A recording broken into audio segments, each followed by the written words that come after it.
약간 좀 차이가 있었고요. 네네. 그 여성의 연령은 대충 한 30에서 34세, 35에서 39세에 주로 75%가 이제 배포돼 있었고요. 배포돼 있었고요. 30세 미만은 11.7%로 가장 낮았습니다. 대충 보니까 아빠는 애들이 초등학교에 들어갈 때 입학 시점에 육아휴직을 많이 사용하고요. 엄마는 신생아 때 많이 사용하는 경향이 나타났습니다.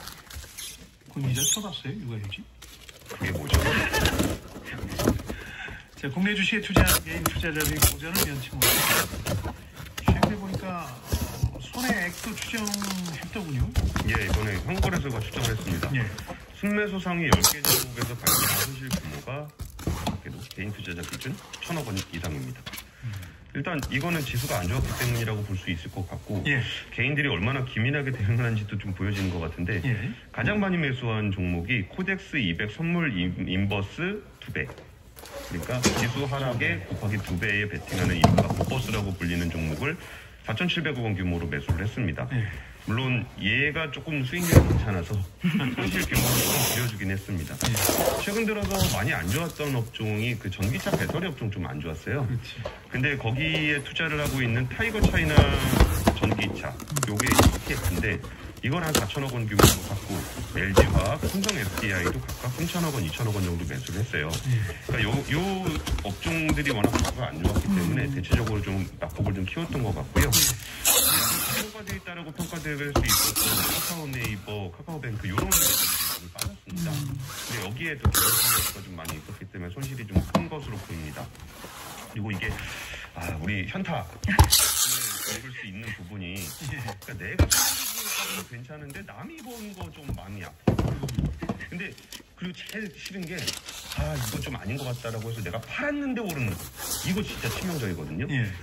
개인들이 많이 판 종목이 강세를 보였습니다. 대체로 올랐죠. 예, 순매도 상위 10개 종목 중에 7개가 올랐습니다. 대표적으로 난 너무 힘들었다. 삼성전자를 평균 매도가 76,000원에 매도를 했는데 2.4%가 올랐고요. SK하이닉스, 삼성바이오로직스, HMM 같은 회사들이 사실 개인들이 굉장히 좋아하는 회사고 꽤 오랫동안 개인들이 힘들게 했던 그 종목들이에요. 이제 더 이상 못 기다리겠다라고 해서 매도를 했는데 올랐습니다. 그래서 개인들을 이중적으로 정신적으로 타격을 받는 그런 상황이 되고 있습니다. 지쳤을 때 이제 싼 값에 매도하고 노른자위로 가져가는 패턴은 계속 이어지고 있죠. 자, 요소 수에 이어서 요소 사용하는 소비 대란이 빚어질 거다. 요소 대란 당시에 이런 전망이 있었는데 지금 어떻게 돼가고 있습니까? 확실히 그 예고된 리스크가 아닐 수도 있는 것 같아요. 그 농식품부가 내년 상반기에 그 무기질 비료 원자재 소요량을 평가를 해봤는데 84만 9천 톤 중에 한 74만 5천 톤, 약 88%를 이미 확보를 했다고 합니다. 그러면 이제 내년 상반기라 그러면 농사를 시작해야 되는 그 시점에는 확실히 그 비료에 대한 공급에 차질이 없을 것으로 보입니다. 그리고 나머지 12%에 해당하는 10만 4천 톤은 내년 2월쯤에는 확보를 할 수 있을 것으로 보입니다. 그러면 내년 상반기에는 전혀 문제가 없을 거라고 좀 생각이 좀 들고 있고, 근데 사실 그 물량도 가격도 있거든요. 그리고 좀 물량이 없을 때 빨리 확보를 하려고 하는 부분이 많이 올라갑니다.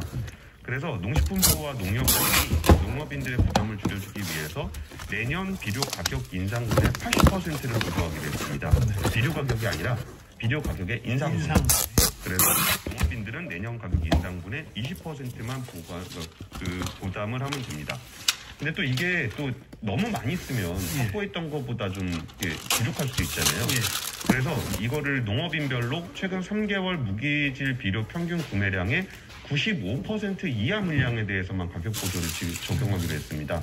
그래서 너무 빨리 많이 확보를 하려다 보면은 여기에서 보조금도 많이 들어가고 그 행위 자체가 가격을 올릴 수가 있거든요. 그래서 그 부분에 대해서 가격 보조를 하는 선을 95% 이하로 하기로 했습니다. 그리고 또 이제 가격 협상력이나 운송비 절감을 위해서 비료 생산업체들을 대상으로 해외에서 뭔가를 구매를 해올 때 이거를 좀 해외선을 좀 지원을 하기 위해서 중국 외 3국의 요소 등 아니면 염화칼륨 등을 도입을 하는데 이 부분은 이제 중국에서만 가지고 오면 의존도가 높기 때문에 다른 국가에서 또 가져오려고 그러면 또 멀리서 갖고 와야 되고 비싸거든요. 그래서 거기에 대한 운송비를 또 했습니다. 그래서 대응을 특별한 특별한 문제가 없다면 내년도 비료 상황은 문제가 없을 것으로 보입니다. 요소수 대란 그래서 또 이 경험을 요소수가 아닌 다른 공급 대란이 벌어질 수 있는 아이템에 적용해야 되겠죠. 어쨌든 내년 농산물 가격은 비싸질 거예요. 비료 때문이 아니더라도. 알고란 고란경제 전문기자 머니투데이 방송 권순우 기자였습니다. 고맙습니다. 예, 감사합니다.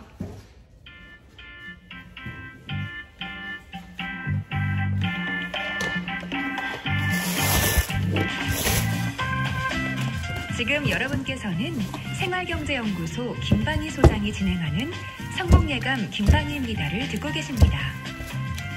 참여해주신 여러분께는 추첨을 통해 판촉물 전문그룹 기프코에서 텀블러 세트를, 아름다운 식탁 창조 주비푸드에서 자연에서 갈아 만든 생와사비를, 손질보장 판촉물 판촉이지에서 USB 매트를, 성공예감에서 정성스럽게 준비한 커피 쿠폰을 보내드립니다. 당첨자는 성공예감 김방희입니다 홈페이지에서 확인하세요.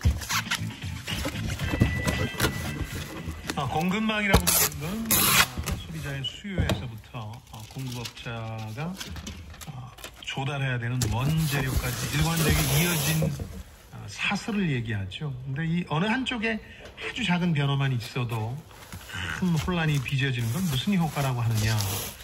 이 도구의 특성 때문에 그렇습니다.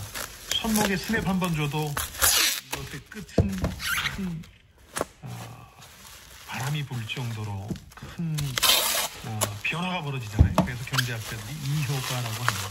8166번님, 남편한테는 매일 이것을, 아이들에겐 당근. 육아와 배우자 정책이 그러시군요. 근데 가끔은 아이들한테도 이것을 휘둘러야 하고 남편에게 당근도 던져줘야 됩니다. 그래야 끌고 갈 수가 있습니다. 고이오답은 K7743번이 보내주셨군요. 연근 효과, 당근과 연근이죠 해주셨는데 아이디 8179번님은 연봉 협상이 잘 안 됐는데 회사에서 당근 좀 주지 이것만 주네요 했는데, 그렇죠. 이렇게 인센티브와 페널티, 유인책과 이른바 벌칙, 이것을 당근과 이것으로 표현하기도 합니다. 정답 아시겠죠? 짧은 문자 50원, 긴 문자 100원이 드는 샵 9730번이나 KBS 콩으로 참여해 주시죠.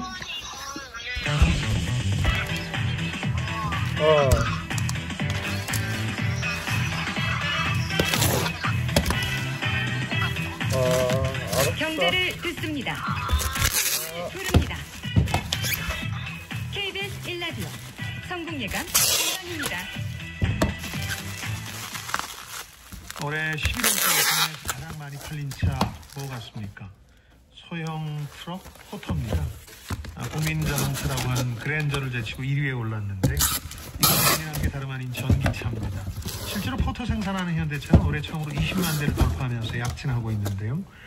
그간 전기차 판매